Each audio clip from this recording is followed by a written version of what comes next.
రంగారెడ్డి జిల్లా అబ్దుల్లాపూర్ మెట్ మండలం కోహెడ గ్రామ పరిధిలోని 167/1 సర్వే నంబర్ భూనిర్వాసిత రైతుల పోరుబాట కొనసాగుతోంది.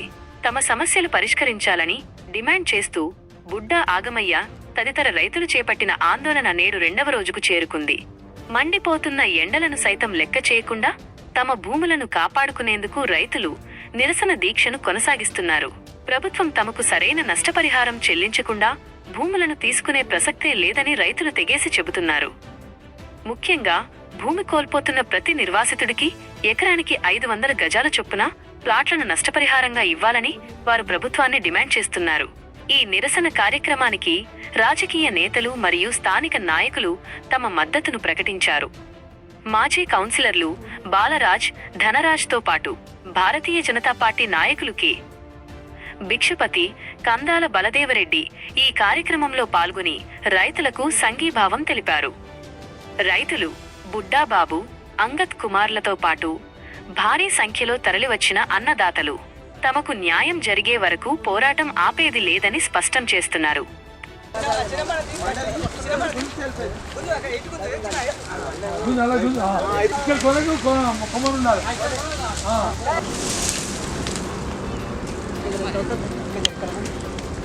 We want justice. We want justice. We want justice. We want justice. మాకు న్యాయం కావాలి. మాకు న్యాయం కావాలి. మాకు న్యాయం కావాలి. రైతు ఆవేదన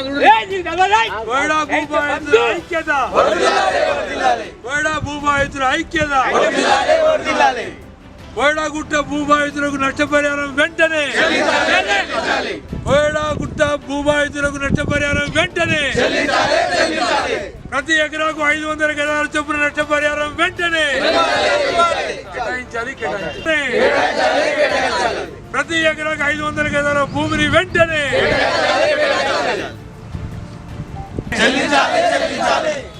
ప్రతి ఎకరాకు 500 గజాల స్థలాన్ని వెంటనే 500 గజాల స్థలాన్ని వెంటనే కోయడా భూబాధితుల ఐక్యత, కోయడా భూబాధితుల ఐక్యత. మాకు న్యాయం కావాలి. మాకు న్యాయం కావాలి. భూబాధితులకు 160 భోజనాలు చేసే ఫోటో ఒకటి కావాలి. నిన్న పెడుతుంది కదా, నాకు ఫోటో పెట్టలేదు. మీరు నిన్న భోజనాలు చేసేది ఈ రోజు తెప్పించుకుంటాం. ఇప్పుడు అయితే 2 గంటలకు తింటాం కదా.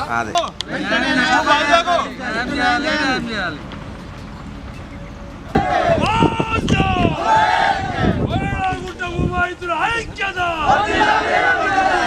సాధించుకుందాం. కోయడా ప్రజల హక్కులు నెరవేర్చారు.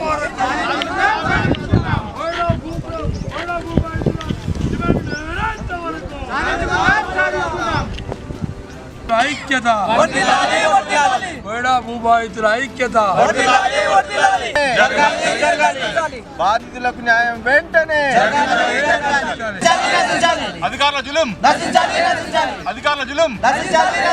పోరాడదాం, పోరాడదాం, పోరాడదాం. చెప్పు. Survey number 167/1. ఈ సర్వే నెంబర్లో టోటల్ వచ్చేసి 266 ఎకరాలు ఉంటుంది. 260 ఎకరాలు ఉంటే ఇంతకుముందుకు 2006-7లో దిల్కపిన్ అని వచ్చింది. వాళ్ళు ఎక్కడ పోయారో మేము గత 60-70 సంవత్సరాల సంది వ్యవసాయం చేసుకుంటున్నాం, అంతా చేసుకుంటూనే ఉన్నాము. మళ్ళీ తర్వాత హౌసింగ్ బోర్డులు వచ్చారు. హౌసింగ్ బోర్డులు వచ్చి ఆ ప్రకాష్ వాడుతుంటే మా భూములు ఇక్కడ రావద్దని చెప్పి ఇప్పుడు ఫ్రూట్ మార్కెట్ అనే వస్తారు. మాకు రైతులకు ఖచ్చితంగా న్యాయం జరగాలి. నష్టపరిహారం చెల్లించే వరకు మేము ఇక్కడనే మీరు పోలీసు వాళ్ళు వచ్చి టెంట్ కూడా వేద్దామని చెప్పి మళ్ళీ బెదిరింపులకు గురి చేసారు. అయినా సరే మేము టెంట్ వేయకుండా ఎర్ర టెంట్లో కూర్చొని నిరసన వ్యక్తం చేస్తున్నాం. మార్కెట్కి అలాట్ చేయడం జరిగింది. గతంలో ఇది 100 సంవత్సరాల నుంచి మా తాతలు ముత్తాతలంతా వ్యవసాయం చేసుకుంటూ దీని మీదే ఆధారపడి బతుకుతున్నటువంటి జీవితాలు. 167/1 మొత్తం 500 పైచీలకు ఎకరాలు అయితే 167/1 ఒకటి ఉంచేసి మిగతా భూములన్నీ పట్టాలుగా మార్చడం జరిగింది. అది ఏ రకంగా చేసిరో పట్టాలు అయితే అర్థం కాలేదు. ఇక్కడ ఉన్న 167/1లో ఉన్న వాళ్ళంతా బీసీలు, ఎస్సీలు, ఎస్టీలు, బడుగు బలహీన వర్గాలే ఉన్నారు. సో ప్రభుత్వం ముందుగా ఆలోచించి ఇక్కడ దేనికైనా అలాట్మెంట్ చేస్తే ఫస్ట్ రూల్ ప్రకారం రైతుల దగ్గర నుంచి కన్సర్న్ తీసుకోవాలి. ఆ కన్సర్న్ తీసుకోకుండానే వాళ్ళంతకు వాళ్ళే నిర్ణయాలు తీసుకొని రైతులకు ఎలాంటి నష్టపరిహారం చెల్లించకుండా ముందుకు తీసుకెళ్లడం అనేది చాలా చట్ట విరుద్ధమైన చర్య. ఈ చర్యను మేమందరం సంపూర్ణంగా వ్యతిరేకిస్తున్నాం. గత 2 రోజుల నుంచి మేము ఇక్కడ నిరాహార దీక్షలు చేస్తూ ఎర్రటి ఎండలోనే కూర్చొని మా నిరసన తెలుపుతున్నాము. అయినా కూడా ఎంఆర్ఓ గారి నుంచి కానీ, ఆర్డీఓ గారి నుంచి, కలెక్టర్ దగ్గర నుంచి కానీ ఎలాంటి స్పందన లేదు. ఇంత కఠినమైన నిర్ణయాలు అయితే తీసుకోవద్దు. మేము ఇవ్వడానికి సిద్ధంగా ఉన్నాం, బట్ నష్టపరిహారం చెల్లించిన తర్వాతనే తీసుకోమని మేము ప్రభుత్వాన్ని మరోసారి వేడుకుంటున్నాము. పెద్దలు పూర్వీకులు మా తాతలు కానీ మా నాయనలు కానీ కొట్టుకున్న పొలాలు ఇవి.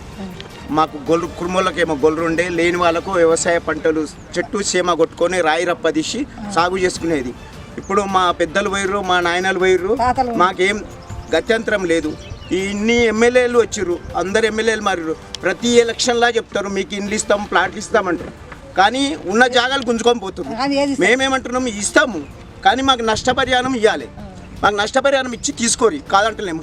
ఇదివరకు ఒకటి ఏది అక్కడ ఫుడ్ మార్కెట్ అని తీసుకురు, వాడు ఇచ్చినట్టే మాకు అప్పుడు ఎట్లా వాల్యుయేషన్ ప్రకారం ఇచ్చారో ఇప్పుడు కూడా ఇప్పుడున్న వాల్యుయేషన్ ప్రకారంగా ఇచ్చి తీసుకుంటే మేము కూడా సహకరిస్తామని కోరుకుంటున్నాం. ఆనాడు మాకు కిత్త భూమి ఇస్తే మాకేమి మా పెద్దలు ఎంత చేసినా కానీ మేము బస్సు బాధపడి మొత్తం అంత 4 ఎకరాలు 5 ఎకరాల భూమి కొట్టుకున్నాము. మాకేమి ఇవ్వలేదు, చెట్టు పెట్టుకున్నాము, అన్నీ పెట్టుకుని ఇప్పుడు ఏది లేదంటుర్రు. నాకు 4 కొడుకులు అని ఎంతో బాధపడ్డా. బండలే పేరు మీద పన్ను కట్టినా అంటే పన్ను కట్టొచ్చింది కానీ అవి ఇవ్వలేదు, కాగితాలు లేవని పన్ను కట్టొచ్చిండు, మాకు కాగితం ఇవ్వలేదు. అంత ఆయన పేరు చేసి అట్లా వేసి పెట్టిండు, కాగితం ఇవ్వలేదు. పొరభూమి అని తీసుకొని చేసి ఒక గుట్టను సాగు చేసి చిన్న చిన్న పిల్లలతోని నేను ఆ గుట్ట అయినా సాగు చేసి నేను దున్నుకొని పొట్టికూర అల్లుకొని చేసుకొని నేను ఎన్టీఆర్ మార్కెట్ తీసుకుపోయి అమ్ముకొని నేను పూట గడుపుకున్నా. ఇవాళ మొత్తమే లేదు, పట్టా రిజిస్టర్ కాగితం ఉందా, ఈ కాగితం ఏదో కాగితం ఏదో మీ దగ్గర ఏం కాగితం ఉందా ఇక్కడ రేటు అంటుర్రు. నా పెళ్లి అయింది, నా పిల్లలకు పిల్లలు అయ్యిర్రు. ఇప్పుడు మా అత్త మా మామ అందరు చచ్చిపోయిర్రు, మరి ఇప్పుడు లేదని అంటే ఎక్కడ పోవాలి మేము? అది తీసుకున్నప్పుడు 20 రూపాయల గతం ఉండే, మరి అది తీసుకునే బదులు మేము 20 రూపాయలు పెట్టి అదే ప్లాట్ తీసుకున్నామా మాకు తెలివి లేక బర్రెలు ఉండే ఇట్లా మేపుస్తాయేమో.